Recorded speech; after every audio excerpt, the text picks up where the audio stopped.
अस्सलाम वालेकुम, मैं हूं शाहजेब खानजादा। पनामा जेआईटी की तहकीकात में नया मोड़ सामने आ गया है। हुसैन नवाज और तारिक शफी की जानिब से जेआईटी के 2 अरकान के जानिबदार रवैये पर एतराज़ात उठाए गए हैं और आज तारिक शफी के वकील की जानिब से एक ख़त भी सामने आया है जो हम आपके सामने इस वक्त रखने जा रहे हैं। इस हवाले से जेआईटी सरबराह वाजिद ज़िया को एक ख़त लिखा गया जिसमें कहा गया कि तारिक शफी के साथ जेआईटी के कुछ अरकान ने अच्छा सलूक नहीं किया। इसके बावजूद कि तारिक शफी को, जिन्हें 12 मई को पहला समन मिला था और वो उस वक्त सऊदी अरब में थे, जहां वो अपना क़याम मुख्तसर करते हुए मुल्क वापस आए और जेआईटी के सामने 16 और 17 मई को पेश हुए, मगर 16 मई को एक और समन दिया गया जिसमें यह तासुर देने की कोशिश की गई कि तारिक शफी तैयारी के बगैर आए, दस्तावेजात भी नहीं लाए और वक्त पर पेश भी नहीं हुए। इसके बावजूद जो जेआईटी मांग रही थी वो पहले ही से अदालती कार्रवाई का हिस्सा है और पेश किए जा चुके हैं जितने भी डॉक्यूमेंट्स मांगे गए थे।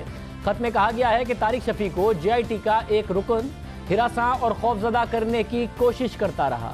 एक रुकन ने धमकी आमेज लहजे में यहां तक कहा कि सुप्रीम कोर्ट को दिए गए हल्फनामे को वापस ले लो, अगर वापस ना लिया तो इसके संगीन नताइज भुगतना होंगे, इसके कानूनी नताइज तुम्हें भुगतना होंगे। अब ये बहुत अहम बात है, हम आपके सामने रखने जा रहे हैं। ये खत आपके सामने है कि तारिक शफी के वकील की तरफ से तारिक शफी ने ये शिकायत की है कि उन्हें बाकायदा तौर पर कहा गया कि दुबई की प्रॉपर्टीज़ के हवाले से उनकी सेल का मामला, उसके बाद जो कतर में ट्रांसफ़र हुआ, जब पनामा का मुकदमा सुप्रीम कोर्ट में चल रहा था, उस वक्त तारिक शफी का एक एफिडेविट सामने आया जिसमें उस एफिडेविट में लिखा था कि ये सारी ट्रांजैक्शन का वो हिस्सा रहे थे जो मियाँ शरीफ की ट्रांजैक्शंस हुई। तो उनसे कहा गया कि ये एफिडेविट, ये तारिक शफी के वकील कह रहे हैं कि जेआईटी के एक मेंबर ने उन्हें कहा कि ये एफिडेविट वापस ले लो वरना संगीन नताइज भुगतना होंगे।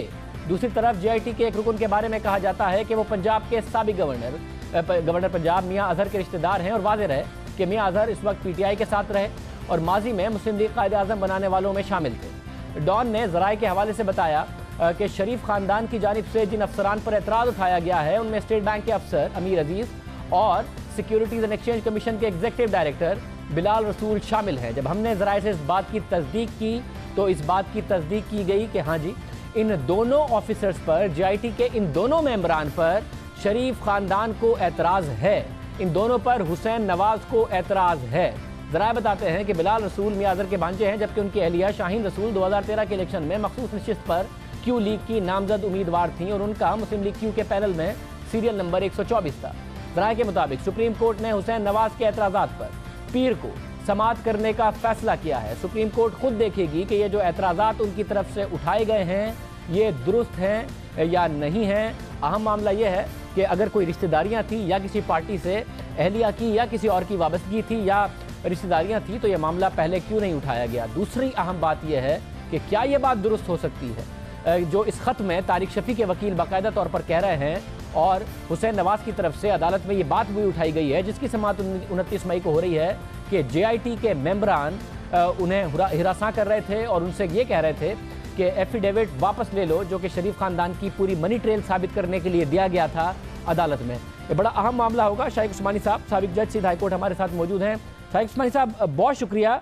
शाइक उस्मानी साहब, इस स्टेज पर ज़ाहिर जेआईटी काम कर रही है, पहले अपनी रिपोर्ट भी जमा करा चुकी है और अदालत ने वैसे जब ये शिकायत की गई है, चाहे रिश्तेदारियां हों या माजी में मुख्तलिफ पार्टीज़ के साथ रिश्तेदारों के ताल्लुकात हों या क्यू लीग के टिकट का मामला हो, मुशर्रफ की पार्टी का मामला हो, आपको लगता है इस स्टेज पर अदालत इस बात को सुनेगी? जेआईटी में कोई रद्दोबदल आ सकता है, हटाया जा सकता है किसी? मेरी नज़र में तो नहीं कर सकती, क्योंकि देखिए अदालत में सब लोगों को जांच पड़ताल करके परख करके एक जेआईटी उन्होंने सिलेक्ट की।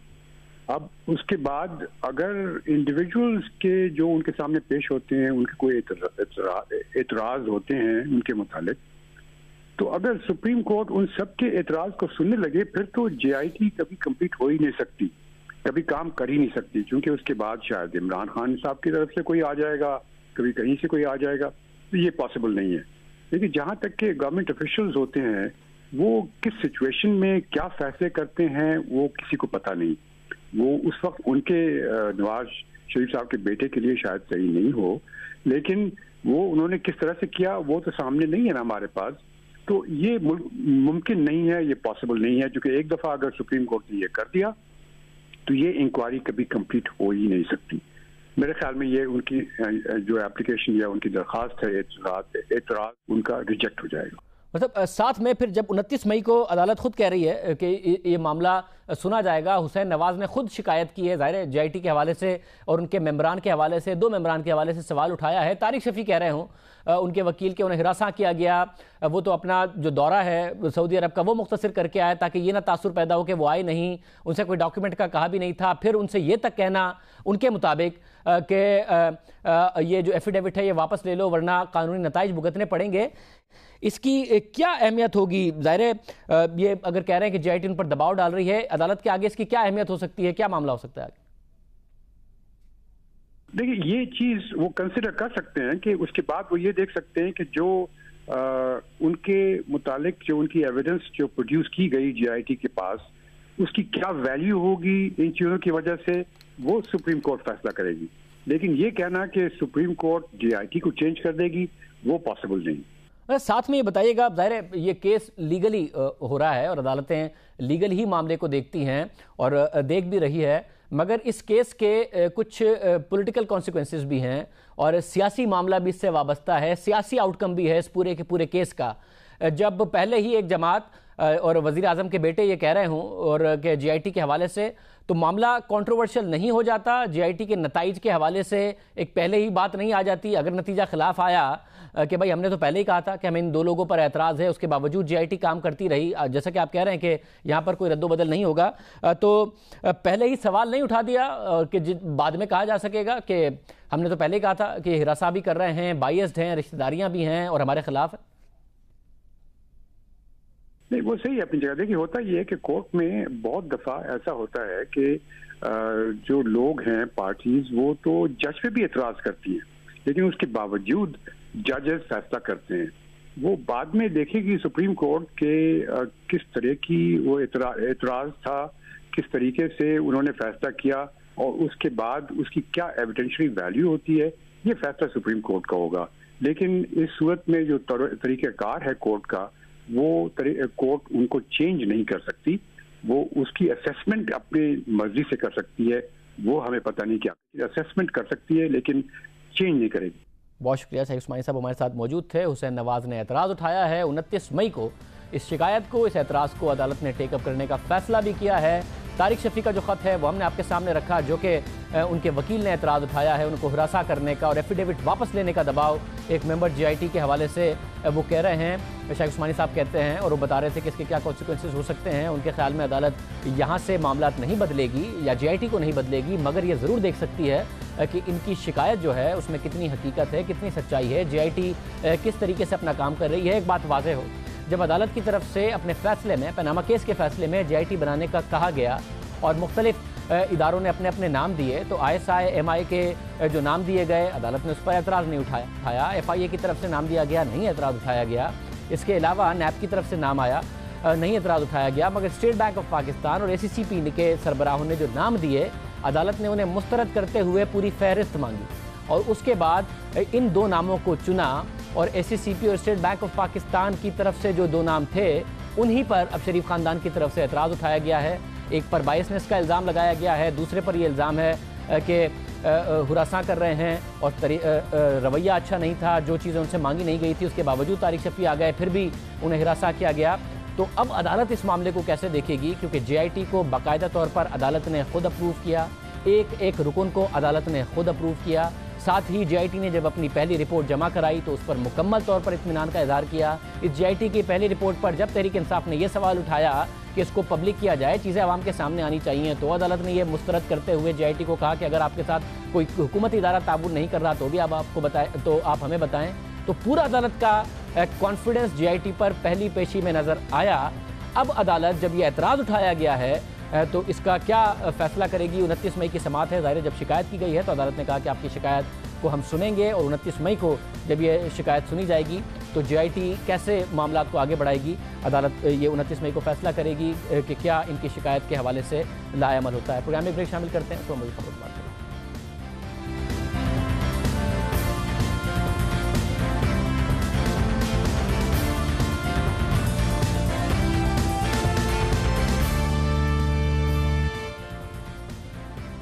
पनामा केस की समाअत के दौरान वज़ीर आज़म नवाज शरीफ और उनके बच्चों के दरमियान तहाइफ के तबादले का बहुत तस्करा रहा और वकला की जानिब से जमा कराई गई तफसीलात पर सुप्रीम कोर्ट के जजिस की जानिब से भी सख्त रिमार्क्स आए। जजिस की जानिब से इस रकम पर सवाल उठाए गए। पाकिस्तानी मुआशरे की रिवायात के हवाले दिए गए। जजिस ने रिमार्क्स में कहा कि मुआशरे में वालिदैन बच्चों को पैसे देते हैं, जबकि इस केस में बेटा वालिद को रकम दे रहा है। जस्टिस आसिफ सईद खोसा ने कहा कि तोहफे में कोई घड़ी नहीं दी गई, मुसलसल रकम दी गई। हो सकता है अमीरों के तोहफे ऐसे ही होते हों। सुप्रीम कोर्ट में पनामा केस की समाअत के दौरान जिन तोहफों का जिक्र हुआ, पनामा की JIT भी उनकी तहकीकात करते हुए वज़ीर आज़म नवाज शरीफ के गोशवारों तक जा पहुंची है। JIT को मिलने वाले वज़ीर आज़म के गोशवारों की तफसीलात हमने खुसूसी तौर पर हासिल की है और ज़राए से मिलने वाले इन गोशवारों से पता चलता है और ये जमा कराई गई हैं और ये हमारे पास इस वक्त मौजूद हैं कि 2016-17 में हुसैन नवाज ने अपने वालिद वज़ीर आज़म नवाज शरीफ को 23,45,92,634 रुपये भेजे। स्टैंडर्ड चार्टर्ड बैंक से तोहफे के तौर पर ये रकम भेजी गई। गोशवारों से पता चलता है कि 2013 से 2017 तक वज़ीर आज़म नवाज शरीफ को उनके बेटे हुसैन नवाज ने बैरून मुल्क से मजमूई तौर पर 28,67,31,300 रुपये बतौर तोहफा भेजे। और अब ये जो हालिया रकम हम आपके सामने रख रहे हैं, 23 करोड़ की ये रकम भी हुसैन नवाज की तरफ से हालिया तौर पर भेजी गई। दस्तावेज़ात से पता चलता है कि बेटे की जानिब से वालिद को रकम बतौर तोहफा देने का सिलसिला अब भी जारी है। ज़राए से हासिल किए गए वज़ीर आज़म के असासों से मजीद पता चलता है कि 2013-14 में हुसैन नवाज ने नवाज शरीफ को 19,75,43,496 रुपये के तोहफे के तौर पर बैरून मुल्क से भेजे। इसी तरह 2014 और 15 में 23,89,77,063 रुपये तोहफे में भेजे। फिर 2015 में और 16 में 21,56,18,000 रुपये गिफ्ट के तौर पर भेजे गए। दस्तावेज़ात से पता चलता है कि वज़ीर आज़म और उनकी अहलिया के रवा माली साल के असासों की मालियत 1,84,00,000 रुपये है, जबकि गुज़िश्ता साल असासों की मालियत 1,97 करोड़ रुपये थी। ताज़ा तरीन गोशवारे जो JIT के हवाले किए गए हैं, इसमें बताया गया है कि वज़ीर आज़म और उनकी अहलिया की आमदनी में गुज़िश्ता साल की निस्बत 12.5 करोड़ रुपये की कमी वाक़या हुई है, मगर ये तोहफे बहरहाल हुसैन नवाज की तरफ से भेजे गए हैं। 23 करोड़ रुपए मजीद भेजे गए। पनामा केस में भी जजेस ने वज़ीर आज़म और उनके बच्चों के तहाइफ पर सवाल उठाए थे और अब JIT को मिलने वाले गोशवारों में जो तफसीलात सामने आई हैं उसमें फिर मजीद 23 करोड़ रुपए नजर आ रहे हैं। इन गोशवारों में मजीद क्या तफसीलात हैं, इस पर बात करते हैं। नुमाइंदा खुसूसी जियो न्यूज़ जाहिद गिशकोरी हमारे साथ मौजूद। जाहिद, बहुत शुक्रिया। जाहिद, क्या मजीद तफसीलात हैं JIT में जो सवालात उठ रहे हैं, क्या क्या जमा कराया गया है? शाहजेब, इसमें प्राइम मिनिस्टर ऑफ पाकिस्तान के लेटेस्ट गोशवारे दिए गए हैं जो 2016 और 17 के हैं। उसमें सारी डिटेल्स बताई गई हैं कि वज़ीर आज़म को उसके बेटे ने गुज़श्ता 4 साल में तकरीबन 88 करोड़ रुपए गिफ्ट के तौर पर बाहर से पाकिस्तान भेजे हैं। इन गोशवारों में एक हैरानकुन बात यह है कि वज़ीर आज़म जब से वज़ीर आज़म बने हैं 4 साल से उनकी असासाजात कम तरीन सतह पर 1,84 करोड़ रुपए उसकी कुल मालियत बताई गई है, कम हुए हैं गुज़श्ता 3 साल के मुकाबले में। उसमें शाहजेब एक अहम बात यह है कि वज़ीर आज़म को गुज़श्ता 4 साल में तकरीबन 22 करोड़ के रेशो से उनको गिफ्ट मिलते रहे हैं। हुसैन नवाज उसको US डॉलर में या यूरोपियन यूनियन के थ्रू ये पैसे भेजते रहे हैं। इसके अलावा साथ साथ जो डिटेल्स बताई गई हैं कि वज़ीर आज़म ने अपने कुछ बिजनेस के शेयर्स कम किए हैं, ये एक वजह है जिसमें ओवरऑल उसके असासाजात की कीमत कम हुई है। शाहजेब, इसके अलावा जॉइंट इन्वेस्टिगेशन टीम एक क्वेश्चन तैयार कर रही है, सवालनामा, जिसमें ये हुसैन नवाज से पूछा जा रहा है कि आया कि वो जिस सोर्स से ये गिफ्ट इतनी तादाद में और बड़ी अमाउंट है, इतने स्केल में, वो बताएं कि किस सोर्स से ये पैसे वो भेज रहे हैं। इसके अलावा एक जॉइंट टीम तश्कील दी गई है SCCP की 4 मेंबर्स पर, साथ साथ स्टेट बैंक ऑफ पाकिस्तान की, जो इसको असेस करेगी कि ये गिफ्ट का जो ratio supreme court of Pakistan में इसमें 2 दिन आर्गूमेंट होते रहे थे और डिटेल भी पेश की गई थी इन गिफ्ट की। मखदूम अली खान ने उस वक्त पेश की थी। उससे मैं जब ये दोनों एवेलुएट इन दोनों को कर रहा हूँ, मुझे ये तजाद नज़र आ रहा है कि यहाँ पर गिफ्ट का रेशो ज़्यादा बताया जा रहा है, वहाँ पर मुख्तलिफ था। तो ओवरऑल ये एक इम्पॉर्टेंट पॉइंट है जो जॉइंट इन्वेस्टिगेशन को इम्पॉर्टेंट डॉक्यूमेंट दिया गया है इलेक्शन कमीशन ऑफ पाकिस्तान के थ्रू। बहुत शुक्रिया कुचकोरी हमारे साथ मौजूद थे। जब इन तफसीलात हमें हासिल हुई तो हमने ये सवाल शरीफ ख़ानदान के सामने रखा कि ये हमारे सामने तफसीलात आई हैं, मज़ीद 23 करोड़ रुपए के गिफ्ट्स के हवाले से तफसीलात आई हैं। तो उनकी तरफ से कहा गया कि ये तमाम चीज़ें, ये तमाम जो ट्रांसफ़र है इसको कबूल करते हुए उनकी तरफ से कहा गया कि इसका रिकॉर्ड मौजूद है, तमाम बैंकिंग ट्रांजैक्शन मौजूद हैं, बैंक के ज़रिए ये पैसा हुसैन नवाज़ ने अपने वालिद साहब को भेजा है। उनकी तरफ से मज़ीद कहा गया कि सुप्रीम कोर्ट और JIT को भी ये सारे डॉक्यूमेंट्स दिए गए हैं। उनकी तरफ से मज़ीद ये भी बताया गया कि ना सिर्फ बैंकिंग ट्रांजैक्शन का रिकॉर्ड दिया गया है बल्कि सऊदी अरब में मौजूद स्टील मिल के हवाले से जो भी मुनाफा आया उसका एक ऑडिट करा के भी एक रिपोर्ट जमा कराई गई है। जो ऑडिटेड फर्म है उनकी तरफ से बाकायदा तौर पर ये रिपोर्ट जमा कराई गई है जिसमें ये लिखा गया है कि इस वक्त कंपनी के पास ये सरप्लस कैश मौजूद है जिसको वो भेज सकते हैं जहां भी भेजना चाहें। तो सरप्लस कैश का बाकायदा तौर पर ऑडिटेड अकाउंट भी सुप्रीम कोर्ट में भी जमा कराया गया था और JIT को भी ये डॉक्यूमेंट जमा कराया गया है। हमारी इस खबर की तस्दीक करते हुए उनकी तरफ से बताया गया कि ये सारा का सारा डॉक्यूमेंट्री प्रूफ मौजूद है। और सारा दिन ये खबर भी आती रही कि JIT वज़ीर आज़म हाउस जाएगी या वज़ीर आज़म को बुलाएगी, वज़ीर आज़म को बुलाएगी तो वज़ीर आज़म जाएंगे या नहीं जाएंगे, ये सारी दिन खबरें चलती रही। हमारे साथ मरियम औरंगज़ेब साहिबा मौजूद हैं। मरियम औरंगज़ेब साहिबा, बहुत शुक्रिया हमें ज्वाइन करने के लिए। सबसे पहले ज़ाहिर खबर चलती रही है, क्या फ़ैसला है अगर मियाँ नवाज शरीफ साहब को JIT बुलाती है तो मियाँ साहब चले जाएंगे या JIT को आना पड़ेगा, क्या इस हवाले से फ़ैसला है? बिस्मिल्लाहिर्रहमानिर्रहीम। शुक्रिया शाज़ेब। सबसे पहले तो मैं ये कहूँगी कि मियाँ नवाज शरीफ ने तो वो काम किया है जब से ये पैनामा लीक शुरू हुई जिसमें ना एडमिसिबिलिटी ना जुरिस्डिक्शन बल्कि वो तमाम हकूक भी जो उनके बच्चों हसन नवाज और हुसैन नवाज के थे एज नॉन रेजिडेंट्स, जो हमारे इकोनॉमिक रिफॉर्म एक्ट्स भी हैं और डिफरेंट कवानीन हैं कि जो नॉन रेजिडेंट्स को अपने जो वहाँ बिजनेस होते हैं बाहर उनको डिक्लेयर करने का कोई कानून मौजूद नहीं है। लेकिन फिर भी वजीर आजम ने पाकिस्तान की आवाम को मुतमईन करने के लिए जो झूठे इल्जामात लगाए गए थे उसमें ना एडमिसिबिलिटी चैलेंज की ना जुरिस्डिक्शन चैलेंज की। और इसी तरह जब JIT बनी और उसके अंदर भी जिस तरह कोर्ट को सुप्रीम कोर्ट को असिस्ट किया गया उसी तरह JIT को भी असिस्ट किया जा रहा है। इसमें आप आज खबर आपने बिल्कुल ठीक कहा चलती रही, लेकिन जिस तरह JIT जो है वो चीज़ों को मंगवाएगी, पूछेगी और इसी तरह अगर हुसैन नवाज साहब जिस तरह उनको बुलाया है और जिस तरह वो कहेंगे। लेकिन इसके साथ साथ ये भी मैं जरूर कहूँ कि जिस तरह किसी भी चीज को वो कवानीन जो शायद जुरिस्डिक्शन नहीं बनती थी बहुत सी ऐसी चीजों की, लेकिन फिर भी असिस्ट किया गया। लेकिन इसमें JIT को भी चाहिए कि वो एक फेयर प्ले करें और जो इस वक्त तहफ़्फ़ुज़ात आ रहे हैं, जो बातें हो रही हैं, उनको भी देखा जाए। तहफ़्फ़ुज़ात की तरफ आते हुए यानी कि इस हवाले से भी कोई फैसला हुआ नहीं है कि वज़ीर आज़म को अगर बुलाया तो वो जाएंगे नहीं जाएंगे, ये कोई फैसला हुआ नहीं है। ये ऐसे हेडलाइंस चलती रही आज मीडिया पर। ने कहा है, मैंने इससे पहले कहा, बजाय इसके और इसके बावजूद के बहुत सी जगहों के ऊपर जुरिस्डिक्शन एडमिसिबिलिटी नहीं बनती थी, वजीर आजम ने असिस्ट किया। तो मेरे ख्याल में मैं यही कहूंगी उन तमाम एपिसोड्स को, ट्रेंड्स को देखते हुए, क्योंकि वजीर आजम का मकसद इस चीज को बिल्कुल खत्म करना है, क्योंकि चाहते हैं कि ये एक दफा चीज पूरी अपने लॉजिकल कंक्लूजन तक पहुंचे, इसीलिए उन्होंने उसको सुप्रीम कोर्ट को भी असिस्ट किया और इंशाल्लाह JIT को भी जिस तरह असिस्ट किया जा रहा है शरीफ फैमिली की तरफ से, उसी तरह फैसले होंगे। मनीष साहब, अब जाहिर है कि एतराज उठाया गया है, तारिक शफी साहब के वकील ने भी जमा कराया गया कि उनको हिरासा किया जा रहा है, उनसे ऐसी बातें की गई, फैसला अदालत ने करना है, 29 मई का नोटिस भी लिया गया है।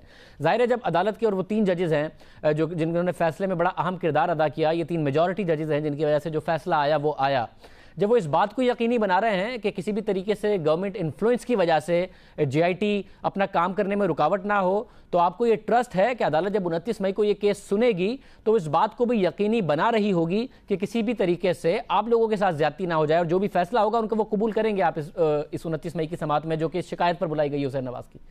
बिल्कुल शाहजेब, इसमें ये कहती चलूं कि अगर इसके ऊपर सियासत करनी होती या JIT को रिजेक्ट करना होता या किसी किस्म की इंटेंशन होती कि असेस ना किया जाए, तो आपने देखा है कि पिछले दौर में हुकूमतें किस तरह वो अपने जो तमाम चीजें हैं उनको यूज करती हैं। लेकिन जिस तरह आपने देखा कि मौजूदा वजीर आजम अपनी 3 नस्लों का जवाब दे रहे हैं, लेकिन उसके साथ साथ जो हुसैन नवाज के तहफ़्फ़ुज़ात हैं वो JIT के 2 अरकान के बारे में और वो भी कॉन्डक्ट के ऊपर है। अगर कॉन्स्टिट्यूशन को हमने रिएक्ट करना होता या चैलेंज करना होता तो कॉन्स्टिट्यूशन जब हुई थी उस वक्त करते, लेकिन ये जो इस वक्त कॉन्डक्ट के ऊपर तहफ़्फ़ुज़ात है और उसमें मेरिट है, तो सुप्रीम कोर्ट ने मंडे को उसकी हेयरिंग है उसको नोटिफाई किया है। बहुत शुक्रिया। मरियम औरंगजेब साहब हमारे साथ मौजूद थी। प्रोग्राम में एक ब्रेक शामिल करें, उसके बाद मजीद अहम खबरों पर बात करेंगे।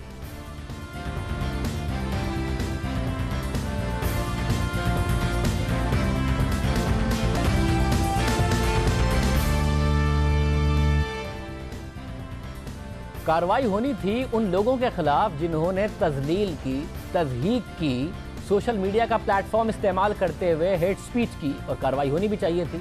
मगर कार्रवाई की गई इस तरह कि जिन लोगों के खिलाफ होनी चाहिए थी उनके खिलाफ होती ना होती। अब लगता है कि किसी के भी खिलाफ सही तरीके से हो नहीं सकी।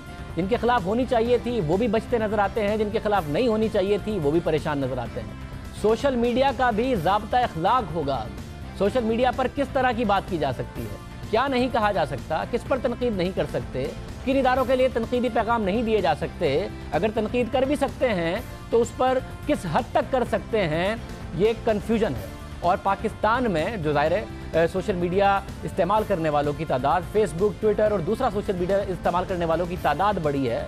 लोग बात करते हैं, अपना इजहार करते हैं, राय का इजहार करना है तो सोच समझ कर करना है, अब ये कहा जा रहा है, क्योंकि अब सोशल मीडिया का ज़ाब्ता अखलाक बनने जा रहा है। आज वज़ीर दाखिला चौधरी निसार ने सोशल मीडिया के लिए ज़ाब्ता अखलाक बनाने की हिदायत जारी कर दी। वज़ीर दाखिला ने चेयरमैन PTA को हिदायत जारी की है कि सोशल मीडिया को रेगुलेट करने के लिए मुख्तलिफ ममालिक के कवानीन का जायज़ा लिया जाए। वज़ारत ख़ारजा को भी इस सिलसिले में कहा गया, राब्ता करने के लिए कहा गया है। और एलामिये के मुताबिक ज़ाब्ता कार बनाने का मकसद सोशल मीडिया पर तौहीन और हत्तक आमेज़ मवाद की रोकथाम है। वज़ीर दाखिला की जानिब से स्पीकर कौमी असम्बली को तमाम पार्लिमानी रहनुमाओं का इजलास बुलाने की दरख्वास्त की गई है। डॉन लीग्स के मामले के बाद से सोशल मीडिया के जरिए तनकीद करने वालों के खिलाफ कार्रवाइयों में बड़ी तेजी आई और ये कहा जा रहा था कि जिन्होंने तज़हीक, तजलील की, हेट स्पीच की, उनके खिलाफ कार्रवाई होगी। और हम फिर कह रहे हैं कार्रवाई हुई इस तरह कि चौधरी निसार साहब आज तक नहीं बता रहे, FI आज तक नहीं बता रहा कि किसने तज़हीक और तजलील की थी, किसने नहीं की थी, किसने महज तनकीद की थी, जिसके लिए इमरान खान साहब भी आवाज़ उठा रहे हैं और दूसरे सोशल मीडिया एक्टिविस्ट भी उठा रहे हैं। कल उन्होंने इमरान खान साहब को जवाब देते हुए ब्लास्फेमी के हवाले से बात कर दी। आज भी नहीं बताया कि वो किसके बारे में कर रहे थे, किसके बारे में नहीं कर रहे थे, किसी की जान ना खतरे में पड़ जाए। और अब कह रहे हैं कि एक बाकायदा तौर पर ज़ाब्ता कार होगा, यानी कि आप अगर अपने घर पर बैठकर सोशल मीडिया इस्तेमाल करते हैं, किसी पर तनकीद करना चाहते हैं, अपने जहन में मौजूद बात करना चाहते हैं और आप कोई तनकीद करना चाहते हैं तो ज़ाब्ता अखलाक एक बनेगा, ज़ाब्ता कार एक बनेगा, उससे आपको गुजरना होगा। ये क्या हो रहा है। हमारे साथ जिब्रान नासिर साहब भी मौजूद हैं। जिब्रान नासिर साहब एक समाजी रहनुमा भी हैं, सोशल मीडिया पर भी आप एक्टिव हैं। बहुत शुक्रिया। एक बात तो है कि सोशल मीडिया के प्लेटफॉर्म से हेट स्पीच भी हुई है, लोगों की तज़हीक भी हुई है, लोगों की तजलील भी हुई है, जो कि नहीं होनी चाहिए। तो उसके खिलाफ तो बहरहाल कार्रवाई होनी चाहिए, उसके लिए तो एक ज़ाब्ता होना चाहिए। अगर जो निसार साहब ये कर रहे हैं तो आपको नहीं लगता कि इसकी ज़रूरत है, या एग्जिस्टिंग लॉज मौजूद थे, अगर उनके खिलाफ कार्रवाई करनी होती है, जो एक्शन लिया उसमें ना तज़हीक तजलील वालों के खिलाफ हुई और के खिलाफ भी नहीं हो पाएगी। आपका क्या ओपिनियन है इस हवाले से जो कर रहे हैं? देखिए, बड़े मजे की बात है, पहले बार बार आईनी जवाब ढूंढ रहे थे चौधरी निसार साहब की, जी आइन के अंदर कहा हुआ है कि आप मिलिट्री का मजाक नहीं उड़ा सकते, मिलिट्री पे तनकीद नहीं कर सकते। मुझे आइन में आज तक ऐसी कोई बात मिली नहीं, कोई उन्होंने लॉ बनाया नहीं। अब वो कहते हैं कि जी SOP हम बनाएंगे, यानी कि जो अभी आप इंटरव्यू कर रहे हैं और सोशल मीडिया एक्टिविस्ट पे क्रैकडाउन कर रहे हैं और उनको हरास कर रहे हैं, उनका लैपटॉप या मोबाइल उनसे ले रहे हैं, वो किस लॉ के तहत ले रहे हैं। और अगर वो ये बात कहते हैं कि इसमें आइनी जवाब है, तो आइन तो सिर्फ सोशल मीडिया के लिए नहीं बना, आइन तो नेशनल मीडिया के लिए, न्यूज मीडिया के लिए, इलेक्ट्रॉनिक मीडिया के लिए, प्रिंट मीडिया के लिए बना है। मुझे समझ में नहीं आती, 99 के बाद से लेके 2008 तक यही PMLN थी, यही चौधरी निसार थे, ख्वाजा आसिफ थे, साद रफीक थे, नवाज शरीफ थे, जो बैठ के जलसों के अंदर आवाम को उजागर करते थे और उनको उकसाते थे और उनको बताते थे कि देखो मिलिट्री में ये कोताहियां हैं, आपने इसके खिलाफ खड़ा होना है। प्रेस कॉन्फ्रेंस कर करके सहाफियों की शान में कसीदे पढ़े जाते थे जब वो जद्दा चले गए वहां से जेल से निकल के, और वहां पर उन्होंने पढ़ना शुरू कर दिया या फिर लंदन जाके प्रेस कॉन्फ्रेंस करके। अब अगर सोशल मीडिया के अंदर हमारे मुल्क में भी शऊर आ गया कि ठीक है यार, किसी ने अगर वर्दी पहनी हो, शेरवानी पहनी हो, उससे वो कोई वली नहीं बन जाता अल्लाह का। हर जगह इंसान है, गलतियां हो सकती हैं, स्कैंडल्स आते हैं, वो एडमिरल मसूल हक वाला स्कैंडल हो, वो मेहरान गेट वाला स्कैंडल हो, वो जजेस को मुअत्तल कर देना, इमरजेंसी नाफिज कर देना, डिक्टेटर वाला स्कैंडल हो, या वो डॉन ट्वीट्स के हवाले से एक गैर जिम्मेदाराना ट्वीट हो, ये चीजें होती हैं। इन पर अगर तनकीद की जाए या बात की जाए तो इंसान का जमहूरी हक है। हाँ, जहां आप डेफेमेशन के जुमरे में जाते हैं, सेडिशन के जुमरे में जाते हैं, ट्रीजन के जुमरे में जाते हैं, मुल्क को चुका कहते हैं तोड़ने की बात करते हैं, या फौजियों को म्यूटिनी पे उकसाते हैं, वो डेफिनेटली क्राइम है सोशल मीडिया पे और प्रिंट मीडिया पे, इलेक्ट्रॉनिक मीडिया पे। मगर सिर्फ इस वक्त इस चीज को फोकस करना, और ये चौधरी निसार साहब जो है पब्लिक सर्वेंट, मगर जब तकरीर करते हैं तो ऐसे लगता है कि कौम को चैलेंज दे रहे हैं, कौम के दुश्मन है। हम उनके दुश्मन नहीं है, he is our public servant and we are the citizens, he is supposed to serve us. वो बैठ के चैलेंज देते हैं कि जिसको आना है मेरे सामने आए। तो आज एक चैलेंज मैं चौधरी निसार साहब को देता हूं कि चौधरी निसार साहब नवंबर 2014 में लाल मस्जिद की जामे हफ्जा की कुछ बच्चियों ने सोशल मीडिया पे एक वीडियो बनाई थी जिसमें उन्होंने कहा था कि दाइश का खलीफा हमारा खलीफा है और वो पाकिस्तान आके पाकिस्तानी फौजियों के सर कलम करे और उनके हाथ पैर काटे कि उन्होंने लाल मस्जिद पे हमला किया और साहब बिन लादेन की शहादत का बदला ले अमरीकी अलाए पाकिस्तान से।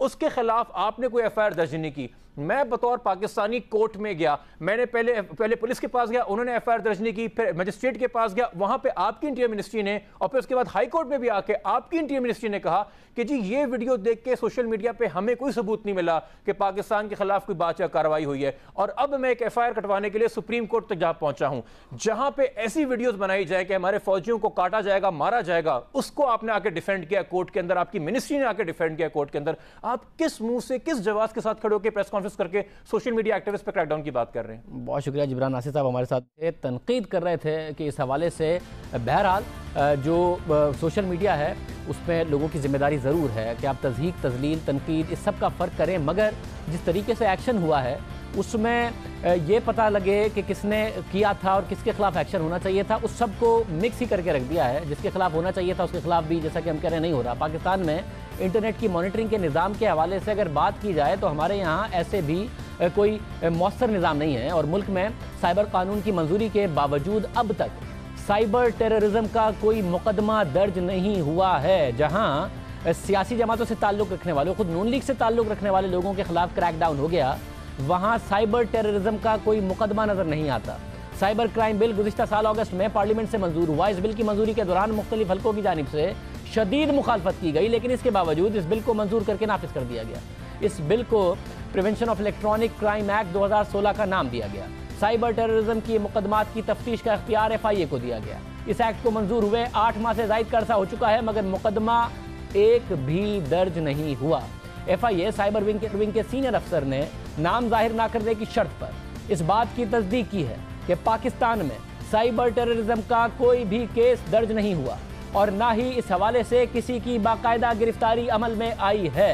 इस कानून की शिक नंबर 10 साइबर टेररिज्म से मुतालिक है, जिसके मुताबिक कोई भी शख्स जो हुकूमत, अवाम या अवाम के किसी मखसूस तबके, बरादरी, फ़िरके के खिलाफ किसी को उकसाता है, खौफ पैदा करता है, उसे 14 साल तक की कैद या 50 लाख रुपए जुर्माना या दोनों सजाएं साथ दी जा सकती हैं।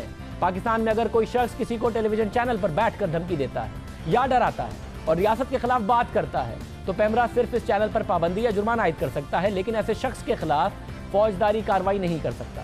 ना सिर्फ ये, बल्कि अगर कोई शख्स किसी भी इंफॉर्मेशन सिस्टम या डिवाइस को इस्तेमाल करते हुए ऐसी मालूमात तैयार करता है या फैलाता है जिससे मजहबी, फिरका वाराना या लिसानी नफरत पैदा हो, उसको 7 साल की सजा दी जा सकती है या जुर्माना किया जा सकता है या दोनों सजाएं दी जा सकती हैं। लेकिन अभी तक कोई मुकदमा दर्ज नहीं हुआ। मुल्क में सोशल मीडिया की regulatory body Pakistan telecommunication authority PTA का इदारा मौजूद है, लेकिन जब तक कोई PTA को शिकायत नहीं करेगा वो किसी भी सोशल मीडिया वेबसाइट या पेज के खिलाफ कोई कार्रवाई नहीं करता। अब इसीलिए अगर टेररिज्म के खिलाफ कार्रवाई नहीं हुई, टेररिज्म के जो मवाद अपलोड करते हैं, जबकि खुद आर्मी चीफ कहा गया, DGISPR की तरफ से कहा गया कि सोशल मीडिया एक टूल के तौर पर इस्तेमाल कर रही है दहशतगर्द तंजीमें नौजवानों को वर्गलाने के लिए और अपना लिटरेचर फैलाने के लिए, कार्रवाई नहीं हुई। क्यों नहीं हुई? कि कोई शिकायत नहीं हुई। तो अगर सोशल मीडिया पर कोई किसी की तज़हीक और तज़लील करता है तो कानून मौजूद है, कोई जाके शिकायत कर देगा। पाक फौज के इदारे की तरफ से शिकायत की जा सकती है, किसी और की तरफ से शिकायत की जा सकती है, कार्रवाई करते हुए उन्हें गिरफ्तार भी किया जा सकता है अगर उन्होंने तनकीद नहीं बल्कि तज़हीक और तज़लील और हेट स्पीच की है। मगर एक नया ज़ाब्ता अखलाक इतने सारे लोग इस्तेमाल कर रहे हैं, उनके खिलाफ बनाने की, उनके हवाले से बनाने की बात कर रहे हैं। चौधरी साहब, आज तक टेररिज्म के हवाले से क्या हुआ है? सैयद आरफीन हमारे साथ मौजूद हैं। आरफीन, बहुत शुक्रिया। आरफीन, कोई वाकया साइबर क्राइम का, साइबर टेररिज्म का हुआ नहीं या एक्शन लिया नहीं, ये मामला क्या है कि एक भी मुकदमा नहीं है, इतना अरसा हो गया? देखिए शाहजेब, गुज़श्ता साल अगस्त में साइबर क्राइम का जो लॉ था वो पाकिस्तान में मंजूर किया गया और 22 सितंबर को मेरी मालूमात के मुताबिक FIA को ये इख्तियार दे दिया गया था कि वो साइबर क्राइम की जो इन्वेस्टिगेशंस के केसेस होंगे वो उसकी इन्वेस्टिगेट करेगा उसको। लेकिन अब तक जो हमारी मालूमात है उसके मुताबिक किसी भी किस्म का कोई भी केस साइबर टेररिज्म का पाकिस्तान में अब तक दर्ज नहीं किया गया। इस हवाले से मेरी गुज़श्ता रोज़ ही साइबर टेररिज्म जो साइबर क्राइम विंग है FIA का, उनके एक आला अफसर से बातचीत हुई। उन्होंने नाम जाहिर ना करने की शर्त पे ये बताया कि अब तक पाकिस्तान में कोई केस दर्ज नहीं किया। इस बात की उन्होंने तस्दीक की है। एक और अहम बात यह है कि अब तक जो ये साइबर क्राइम विंग है FIA का, ये एडहॉक बेसिस पे चलाया जा रहा है और इसकी जो 1 साल से एडहॉक बेसिस पे चल रहा है। जो IBMS के जो डायरेक्टर हैं FIA के, उनको ही इजाफी चार्ज दे दिया गया है साइबर क्राइम विंग का, और वही जो NR3C साइबर क्राइम विंग कहलाता है FIA का, उसको ही वो कंट्रोल कर रहे हैं। तो आप ही इस बात से अंदाज़ा लगा सकते हैं कि FIA कितनी मौसर अंदाज में साइबर क्राइम के खिलाफ या साइबर टेररिज्म के खिलाफ कोई कार्रवाई कर रही है। मगर आरफीन, क्या कोई ऐसी मिसालें हैं, ज़ाहिर है टेररिज्म के हवाले से जो मामलात हैं उनको फॉलो भी करते हैं, उस हवाले से रिपोर्ट भी करते हैं कि सोशल मीडिया का इस्तेमाल हुआ हो या इंटरनेट का इस्तेमाल हुआ हो और कोई एक्शन ना लिया गया हो? क्या ऐसी मिसालें मौजूद हैं कि उसके बावजूद मुकदमा नहीं हुआ, हालांकि ये सब हो रहा है? जी शाहजेब, इसकी मिसाल मैं आपको बताऊं कि 20 मई की शब उस वक्त देखने में आई जब कराची के अंदर दोराची के इलाके में 2 पुलिस एहलकारों को फायरिंग करके शहीद कर दिया गया था और उसकी ज़िम्मेदारी कलदम तंजीम ने इन ही सोशल वेबसाइट की जो एप्लीकेशंस होती हैं इनके ज़रिए ही कबूल की। ना सिर्फ ये बल्कि जो इस तरीके की समाजी राब्तों की जो वेबसाइट हैं जिसमें ट्विटर है, फेसबुक है, वीमियो है, इसके अलावा टेलीग्राम चैनल है, इसके अलावा यूट्यूब है और जो डेली मोशन है, इसके ऊपर इनके दर्जनों पेजेस चल रहे हैं जिसके ऊपर ना सिर्फ शिद्दत पसंदी और इंतहा पसंदी को फ़रोग़ उसको दिया जाता है बल्कि लोगों के ऊपर जो कुफ्र और कत्ल के फतवे भी दिए जाते हैं। ये जो दाइश है, कलदम लश्कर जंगी है या तहरीक तालिबान पाकिस्तान है या जमातुल अहरार या दीगर जो इंतहा पसंद तंजीमें, वो इन्हीं वेबसाइट्स के ज़रिए इस्तेमाल करते हुए, इन्हीं एप्लीकेशंस को इस्तेमाल करते हुए ना सिर्फ अपने जो शिद्दत पसंदी को वहाँ पर फ़रोग़ दे रही हैं बल्कि अपने पैगामात जो उनसे हमदर्दी रखने वाले लोग हैं उन तक भी पहुँचाते हैं। और एक अहम बात ये भी देख लें कि जो हैदराबाद से ताल्लुक़ रखने वाली तालिबा थी नौरीन लगारी, वो भी बताया जाता है कि फ़ेसबुक के ज़रिए इन्हीं सोशल मीडिया की जो एप्लीकेशन है इन्हीं को इस्तेमाल करते हुए वो भी शिद्दत पसंदी की तरफ माइल हुई थी और यहाँ तक माइल हुई कि उसने अपने आप को खुदकुश हमले में अपने को उड़ाने का भी फैसला कर लिया था। बहुत शुक्रिया, आरफीन हमारे साथ मौजूद थे, तफसीलात दे रहे थे। हाल इस वक्त ये है, टेररिज्म के हवाले से, सोशल मीडिया की लिटरेचर के हवाले से आर्मी चीफ हों, DGISPR हों, वो बाकायदा तौर पर कहते रहे सोशल मीडिया का प्लेटफॉर्म किस तरीके से इस्तेमाल हो रहा है। मगर नून लीग की हुकूमत SOP बना रही है, ज़ाब्ता कार बना रही है कि 2 करोड़ के करीब लोग जो सोशल मीडिया इस्तेमाल करते हैं पाकिस्तान में, फेसबुक, ट्विटर और सारा, वो कैसे इस्तेमाल करेंगे, टेररिस्ट के खिलाफ क्या हो रहा है, टेररिज्म के खिलाफ क्या हो रहा है, उसकी तफसीलात से आरफीन बता रहे थे। प्रोग्राम में ब्रेक शामिल करें।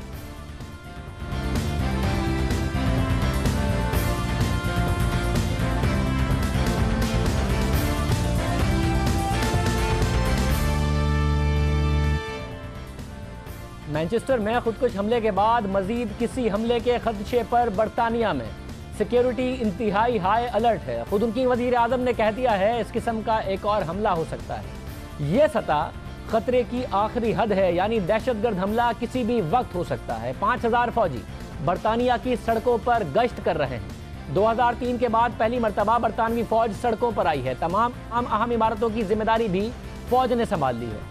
फौज 10 डाउनिंग स्ट्रीट और शाही महल की हिफाजत के लिए भी तैनात कर दी गई है और पार्लियामेंट बंद कर दी गई है। अहम और तारीखी मकामात अवाम के लिए बंद कर दिए गए हैं। दाइश के खतरे और दाइश ने जब से इसकी जिम्मेदारी कबूल की है तब से बरतानिया में इस वक्त सूरत हाल बड़ी संगीन है। बरतानिया की तारीख में यह तीसरा मौका है जब सिक्योरिटी अलर्ट को इंतहाई नाजुक सतह पर ले जाया गया है। बरतानवी सिक्योरिटी ज़राए को खदशा है कि दाइश और अलकायदा समेत दीगर दहशतगर्द तंजीमें बरतानिया में मौजूद अपने अफराद से मजीद हमले करा सकती हैं। बरतानवी सिक्योरिटी हुकाम को खदशा है कि वो लोग जो दाइश या अलकायदा ज्वाइन करने पर बरतानिया से बाहर नहीं जा पा रहे, वो जाना चाहते हैं कि शाम में जाके लड़ें, इराक में जाके दाइश के लिए लड़ें, मगर नहीं जा पा रहे, या वो लोग जो माजी में दाइश के लिए शाम में लड़कर वापस आए थे जिनकी तादाद तकरीबन 800 है, उनकी वजह से उस वक्त बरतानिया गैर महफूज है। इसी खतरे का इजहार बरतानवी वजीर आजम ने भी किया और इसी खतरे के पेश नज़र बरतानिया में सिक्योरिटी को क्रिटिकल थ्रेट लेवल कर दिया गया है। गुज़िश्ता 10 सालों में यह पहला मौका है कि खतरे की सतह को इस इंतहाई नाजुक लेवल तक ले जाया गया हो। और इससे पहले ये सूरत हाल 2006 में उस वक्त हुई थी जब ट्रांस अटलांटिक फ्लाइट्स पर बमों की मदद से हमला करने के मंसूबे को नाकाम बनाया गया था, जबकि दूसरी मरतबा 2007 जून में लंदन के नाइट क्लब को बम से उड़ाने का मंसूबा नाकाम बनाया गया था। उसके दूसरे रोज़ भी एक ग्लासगो हवाई अड्डे के करीब कार बम धमाका हुआ था और दोनों मरतबा ये क्रिटिकल थ्रेट लेवल 3 दिन बरकरार रहा था, जबकि 2014 से बरतानिया में खतरे की सतह एक लेवल कम यानी सिर्फ इंतहाई पर थी, जिसका मतलब हमले के इम्कानात बहुत ज़्यादा होना था। मगर अब ये लेवल खतरे के इंतहाई इम्कानात पर मौजूद है, यानी मुमकिन तौर पर खतरा हो सकता है। इस वक्त क्या सूरत हाल है, खुद बरतानिया में लंदन में मुर्जा अली शाह मौजूद हैं, उनसे पूछते हैं। आप एक बहुत अरसे से रिपोर्ट कर रहे हैं वहाँ से, ये सूरत हाल आपने पहले देखी है? इतना हाई अलर्ट लेवल है? शादेब, जब लंदन बॉम्बिंग्स हुई थी आज से तकरीबन 12 साल पहले, उसके बाद जो यहाँ पे टाइट सिक्योरिटी थी, लेकिन जिस तरह आज हम देख रहे हैं कि यहाँ हज़ारों की तादाद में बरतानवी फौजी स्ट्रीट्स पे निकल आए हैं, कमांडोज बाहर आए हैं जो हैवी असॉल्ट राइफल्स लेकर आए, ये पहले कभी नहीं देखा गया। और ख़ास तौर पर जो लंदन जो मैनचेस्टर में बॉम्बिंग हुई है, उसके बाद सिर्फ लंदन के जो मुख्तलिफ जो लैंडमार्क्स हैं, जहाँ जो की लोकेशन है, वहाँ पर 1000 फौजी तैनात है। पूरे बरतानिया में 5000 जो फौजी हैं उनको बाहर भेजा गया और इन जो फौजी हैं वो जहाँ पर मुख्तलिफ जो पब्लिक प्लेसेस हैं वहाँ पर उनकी निगरानी करें। और उसके साथ साथ जो पुलिस है, पुलिस के साथ वो खड़े हैं 10 डाउनिंग स्ट्रीट पे, यहाँ पे तकरीबन सिर्फ 50 फौजी यहाँ पर डिप्लॉय हुए। हमारे पीछे चंद फौजी नजर आ रहे हैं, लेकिन इसकी 10 डाउनिंग स्ट्रीट की दूसरी साइड का पूरा इंतजाम उनके पास है। पार्लियामेंट हाउस, बकिंगम पैलेस और जो बाकी जितने अहम लोकेशन और बड़े बड़े जो शॉपिंग सेंटर्स हैं वहाँ पर यहाँ पर फौजी मौजूद हैं। ये गैर मामूली अनप्रेसिडेंटेड जो प्रिपरेशन है। और 10 डाउनिंग स्ट्रीट जहाँ पर हम खड़े हैं, ये आज तकरीबन घंटे तक बंद रही। यहाँ पर ख़ास तौर पर टेरर अलर्ट इशू किया गया, हर तरह की गाड़ियों को यहाँ आने से रोका गया और बहुत ज़्यादा जो जांच पड़ताल के बाद यहाँ पर इस रोड को खोला गया है। जो इस वक्त जो बरतानवी वज़ीर-ए-आज़म और जो मुख्तलिफ जो सिक्योरिटी से रिलेटेड जो अहम पोर्टफोलियोज़ को लोग हैं, उनकी लोकेशंस के बारे में किसी को नहीं बताया जाता। जो चेंज ऑफ गार्ड सेरेमनी होनी थी वो कैंसिल हुई। और जो पूरे बरतानिया में जो सिक्योरिटी के हवाले से शाज़ेब एक बहुत ज़्यादा खदशा पाया जा रहा है। और जो यहाँ की पुलिस फोर्सेज है, उनका ये कहना है कि जो ट्रूप्स को सामने लाया गया है, जो उन्हें बाहर लाया गया, वो उनकी जगह पर निगरानी करेंगे और इस बात को यकीनी बनाया जाएगा कि जो पुलिस है वो स्ट्रीट्स पर रहें और लोगों के दरमियान मौजूद रहें, ताकि उन्हें एहसास दिला सकें कि वो सेफ हैं। बहुत शुक्रिया। हमारे साथ मुर्जा अली शाह मौजूद थे, बरतानिया की सूरत हाल बता रहे थे, कितना हाई थ्रेट लेवल है वहाँ पर इस वक्त के एक और मुमकिन हमला मैनचेस्टर जैसा हो सकता है। तो आज के प्रोग्राम में इतना ही। आपसे कल मुलाकात होगी। अल्लाह।